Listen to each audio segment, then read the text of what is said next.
Bonjour à tous et bienvenue sur la chaîne Wrestling Love. On se retrouve aujourd'hui pour une toute nouvelle vidéo. Alors, dans cette nouvelle vidéo, on va faire la review du dernier Korakuen de BJW. Donc le Korakuen de BJW qui s'est déroulé le 16 novembre dernier. Alors il commence à dater un peu en effet, mais il a été diffusé sur Samurai TV le 28 novembre et il a mis un petit peu de temps à sortir ailleurs que sur Samurai TV justement. Donc c'est pour ça que je fais la review quand même pas mal de temps après le show. Du coup, d'ailleurs, pour une fois qu'on avait une diffusion Samurai TV correcte, je tiens à le signaler d'ailleurs, parce qu'on a eu tous les matchs dans leur quasi-intégralité, c'est quand même hyper rare avec les diffusions Samurai TV, on le voit notamment souvent avec Ice Ribbon et même BJW également. Du coup, ce show BJW du 16 novembre, personnellement, il me hypait bien. Il y avait notamment le match de BJW Strong World Heavyweight entre Takuya Nomura et Yuya Aoki qui me hypait vraiment beaucoup. Il y avait le Six-Man Tag Strong en pré-main event qui m'a hypé beaucoup également avec Fuminori Abe et Okami contre Strong BG je vais oublier Yasufumi Nakanoe, voilà, qui m'a hypé bien également, mais la carte dans son ensemble était assez sympa. Du coup, on va donc pouvoir commencer la review de ce show. Alors, en opener, on avait déjà un match 1 contre 1 entre Kosuke Sato et Kazumasa Yoshida. Le match a duré un peu moins de 9 minutes, il a été remporté assez logiquement par Kosuke Sato, sachant que Kosuke Sato, juste un peu plus tard, donc dans le show du 20 novembre de BJW, il a une chance au titre 01 World Junior Heavyweight, donc de Fuminori Abe, donc c'est logique de voir Kosuke Sato remporter ce match. Alors personnellement le match je l'ai trouvé assez sympa, voilà, c'était 9 minutes qui étaient quand même assez agréables à voir. Bon, il y avait rien d'incroyable évidemment, mais Sato et Yoshida ont vraiment fait un bon taf dans ce match, on a des bons échanges qui sont assez impactants. Enfin voilà, c'est vraiment un match qui est pas hyper important non plus, mais qui a bien fait son taf, j'ai trouvé, et en plus on l'avait dans son intégralité, donc ce qui est quand même, comme je le dis souvent, plutôt rare avec Samurai TV, comme je l'ai dit en début de vidéo.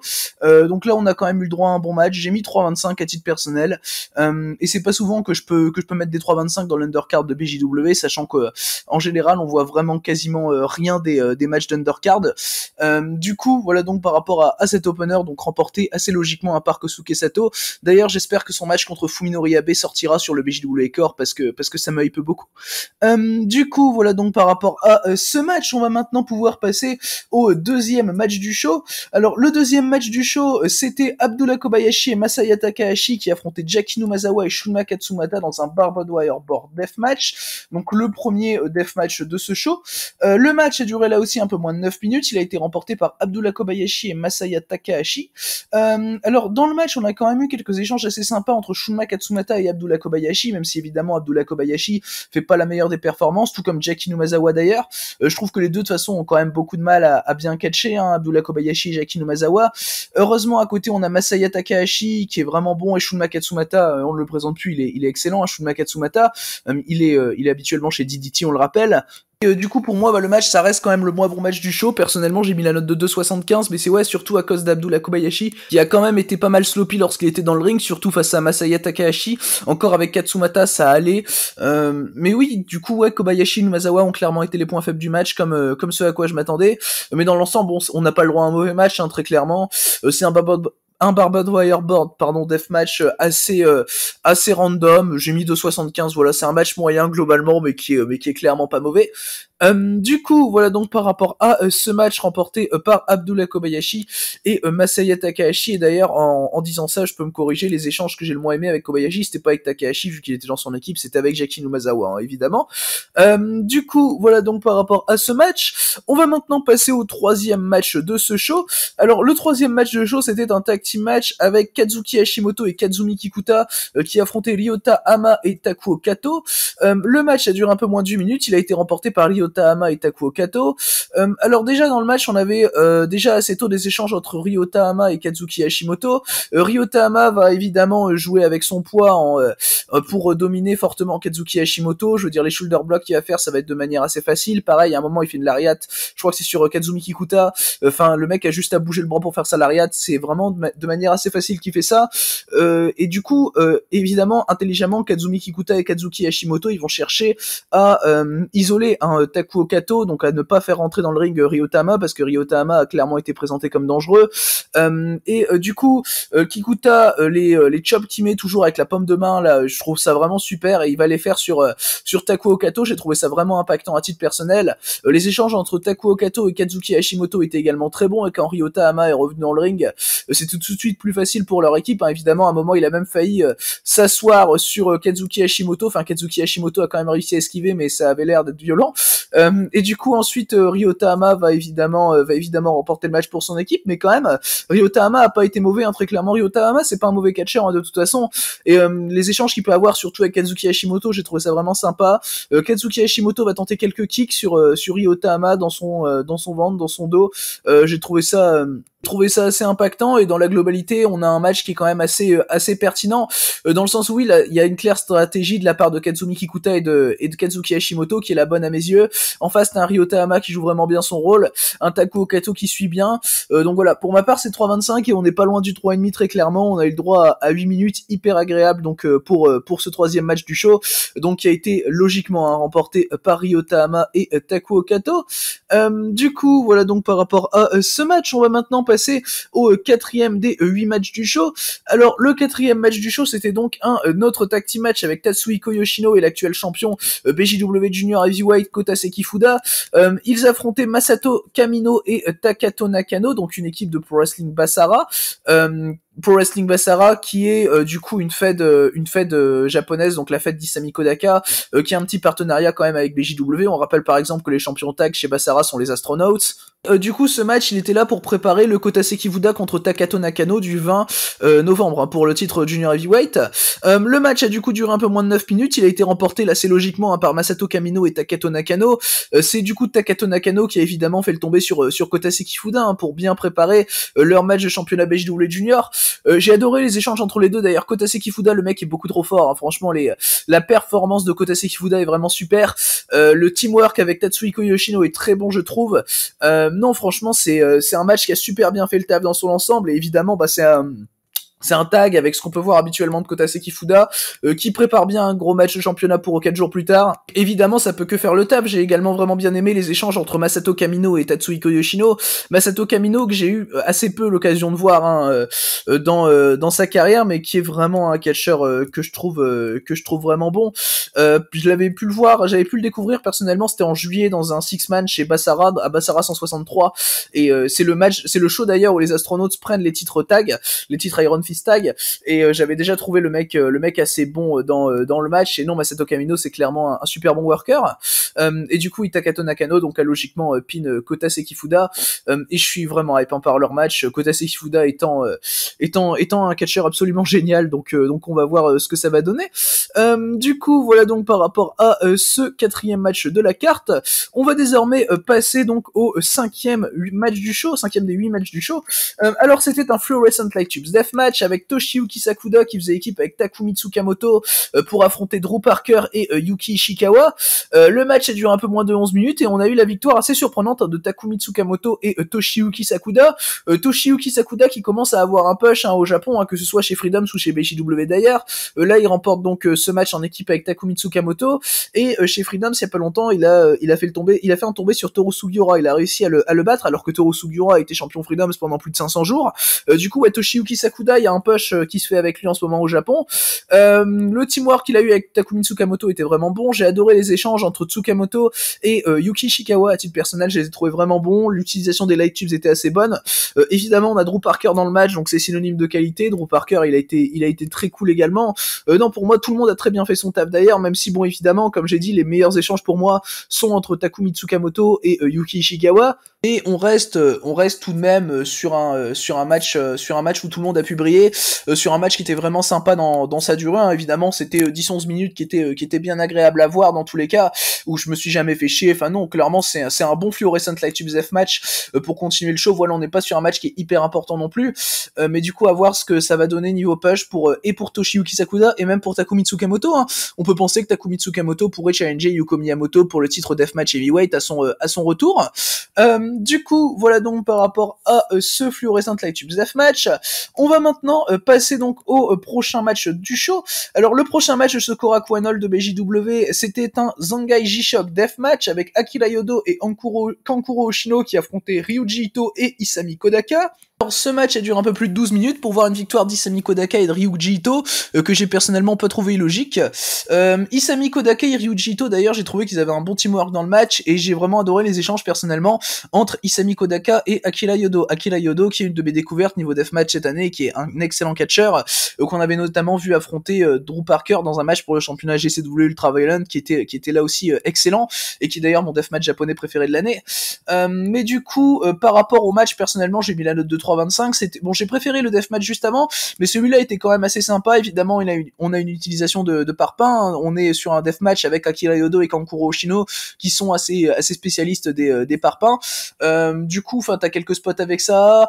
Bon, évidemment, le match est assez sympa tout le long. L'action est assez fluide en soi. Alors, j'ai trouvé peut-être le match un petit peu trop long pour ce que c'était, mais ça restait bien sympa. C'était le dernier deathmatch de la carte, donc en soi, c'était un peu le main event de la partie deathmatch, on va dire. Donc, je peux entendre à la limite que ce soit vraiment long, même si bon à la limite ça dure 1 minute de plus que 1 minute 30 de plus que le Tsukamoto et Sakuda contre Parker et Ishikawa, donc on va dire que ça va encore un niveau durée, mais oui j'aurais préféré qu'il donne du temps au six pad Strong juste après, mais bon. C'est évidemment un match bien sympa à regarder, du coup avec la victoire assez logique d'Isami Kodaka et de Ryuji Ito. Si je dis pas de bêtises, c'est Ryuji Ito qui fait le tomber sur Kankuro Oshino d'ailleurs. Du coup voilà donc par rapport à ce match, on va maintenant pouvoir passer donc au pré-main event de ce Korakuen Hall de BJW du 16 novembre.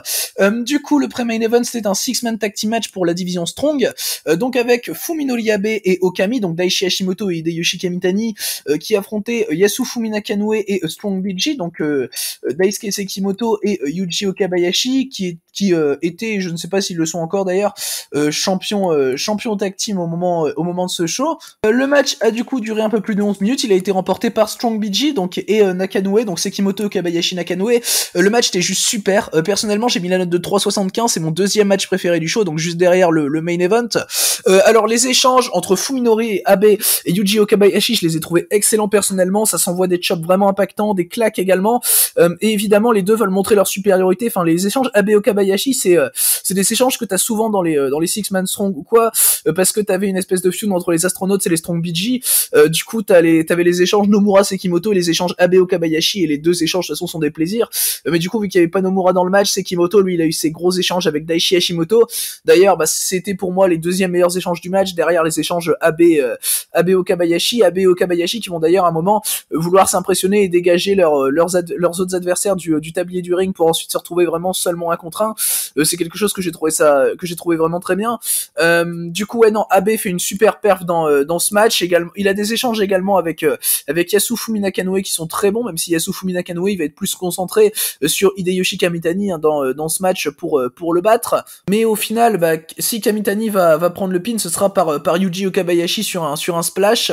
Du coup Yuji Okabayashi donc bat Hideyoshi Kamitani et se place très très bien pour être challenger au championnat BJW Strong, même si ce sera pas lui, le prochain challenger au titre Strong, ce sera Daichi Hashimoto, ça a été annoncé, parce que Daichi Hashimoto du coup challengera pour le titre BJW Strong pour le 12 décembre prochain, donc ce sera soit Takuya Nomura, soit Yuya Aoki, on y reviendra par rapport au main event, mais du coup le match dans son ensemble c'était un super bon match Strong, très impactant, ça s'arrête pas, ça a un très bon rythme, il y a des gros moves powerhouse notamment de la part de Daisuke Sekimoto sur Daichi Hashimoto notamment, et des chops bien impactants notamment comme j'ai pu les citer avec les échanges Fuminori Abe Yuji Okabayashi. Du coup voilà donc par rapport à ce pré-main event donc qui était le deuxième meilleur match du show. On va maintenant donc passer au seul match de titre qu'on avait dans ce Korakuen Hall. Ce match de titre c'était donc un match de championnat BJW Strong World Heavyweight avec Takuya Nomura qui affrontait donc dans ce match Yuya Aoki. C'était donc la deuxième défense de titre de Takuya Nomura, sachant que sa première défense de titre avait eu lieu contre Daisuke Sekimoto, c'est d'ailleurs toujours mon match préféré de l'année chez BJW. Du coup ce Nomura contre Aoki, il a duré un peu moins de 20 minutes, il a été remporté assez logiquement par Takuya Nomura, qui sera donc l'adversaire de Daichi Hashimoto pour le show du 12 décembre prochain, donc pour le titre Strong. Alors du coup, ce match, personnellement, j'ai trouvé excellent, j'ai mis la note de 3,75 et j'étais pas loin du 4, très honnêtement. Il y a un léger manque d'histoire qui fait que j'aurais pu arriver au 4 s'il y avait pas eu du coup ce léger manque. Personnellement, le match, je l'ai trouvé hyper impactant, c'est vraiment un gros match Strong, enfin voilà, c'est vraiment tout ce que j'attendais de ce match. Ça se balance des lariats, notamment dans la nuque à un moment de la part de Yuya Aoki, ça se balance des claques, des chops. Alors évidemment, bon, on commence par une grosse séquence de grappling, donc il va durer 5-6 minutes, comme toujours avec les matchs de titre Strong de Takuya Nomura depuis le mois d'août où il avait affronté Yasufumi Nakanoue, donc où il avait fait Time Limit Draw. Là t'avais déjà eu une grosse séquence de grappling, t'en avais une dans le match où il bat Yasufumi Nakanoue également, t'en as une contre Daisuke Sekimoto également qui a été, cela dit, un peu trop longue. Celle-là était très très bonne, elle était pas trop longue, et puis derrière évidemment on va se partir dans se péter la gueule, et puis ça va tenter des souplexes, notamment Takuya Nomura qui va à un moment tenter son finish, Yuya Aoki va l'esquiver. Du coup je me suis dit que Takuya Nomura allait peut-être faire un gros headbutt sur Yuya Aoki avant de pouvoir replacer son finish derrière, histoire de montrer une certaine évolution. Non, c'est Yuya Aoki qui a fait le gros headbutt dans le match de toute façon. Takuya Nomura à un moment il fait une double arm Purple Hand Suplex qui est vraiment magnifique également. Enfin voilà, c'est vraiment, ça va sortir un gros arsenal des deux côtés, mais évidemment surtout ça va chercher à se péter la gueule. On est sur un match de titre BJW Strong. Yuya Aoki va clairement prendre sa chance dans le sens où Yuya Aoki c'est clairement pas un gros nom de la division Strong de BJW. Les gros noms, on va dire que t'as Nomura, Sekimoto, Kabayashi, Daichi Hashimoto. On peut peut-être inclure Fuminori Abe, même s'il participera pas au prochain Strong Climb, dont les participants ont déjà été annoncés. Mais voilà, on peut à la limite inclure Fuminori Abe, mais pour moi c'est tout par rapport au gros nom de cette division Strong. Du coup, Yuya Aoki, il veut vraiment rentrer dans cette liste en remportant ce match, et du coup t'as clairement un objectif, une certaine ligne de conduite à suivre. Mais Takuya Nomura, lui, enfin je veux dire, il se dit j'ai pas fait tout ça pour perdre seulement maintenant contre Yuya Aoki. Du coup t'as Takuya Nomura qui va se kick out à chaque fois de la grosse offense de Yuya Aoki, parce que Yuya Aoki, il y a des séquences où il va vachement dominer Takuya Nomura, et d'ailleurs j'ai trouvé ça très très cool, dans le sens où Yuya Aoki montre clairement dans le match qu'il se laisse vraiment pas faire, et d'ailleurs il va être, je trouve, élevé dans ce match Yuya Aoki, malgré la défaite par Takuya Nomura, dans le sens où il va pas mal le dominer, mais Nomura va toujours résister et remporter ce match. Donc voilà, assez logiquement d'ailleurs, parce que bon, Takuya Nomura allait pas déjà perdre son titre Strong Heavyweight. Du coup voilà, donc par rapport à ce match, je pense que j'ai fait le tour de cette défense de titre Strong Heavyweight de Takuya Nomura, donc de sa deuxième défense de titre. Et du coup, comme je l'ai dit, par rapport à la suite pour le titre Strong, ce sera Daichi Hashimoto pour Takuya Nomura, donc dans le show du 12 décembre prochain, qui sera d'ailleurs au passage un Korakuen Hall. Du coup voilà, donc par rapport à ce match qui a donc conclu ce show BJW du 16 novembre. Du coup on peut faire désormais un bilan du show. Donc par rapport au show dans l'ensemble, personnellement j'ai trouvé que c'était vraiment un très bon show de la part de BJW. La diffusion Samurai TV n'a pas été problématique, comme elle peut l'être dans 95% des cas. Donc déjà c'est quelque chose qui m'a beaucoup plu personnellement, c'est la diffusion personnellement du show qui m'a pas mal surpris. Je recommande personnellement dans le show de regarder les deux derniers matchs qui étaient vraiment très très très bons, et qui sont pour moi les deux meilleurs matchs du show assez clairement, donc 2,375. Après on bascule directement à 3,25, mais le show dans son ensemble se regarde, il prend 1h30 à mater, il est pas très très long, et il est très sympa d'ailleurs ce show dans son ensemble. Mais ouais, s'il y a clairement des priorités à faire, c'est sur les deux derniers matchs du show, et plus particulièrement le main event, donc le match de titre Strong entre Takuya Nomura et Yuya Aoki. Du coup voilà, donc par rapport à ce show, du coup c'est ce qui conclut donc cette vidéo. J'espère que du coup elle vous aura plu, merci à vous de l'avoir écouté, et du coup d'ici les prochaines vidéos, je vous dis à la prochaine.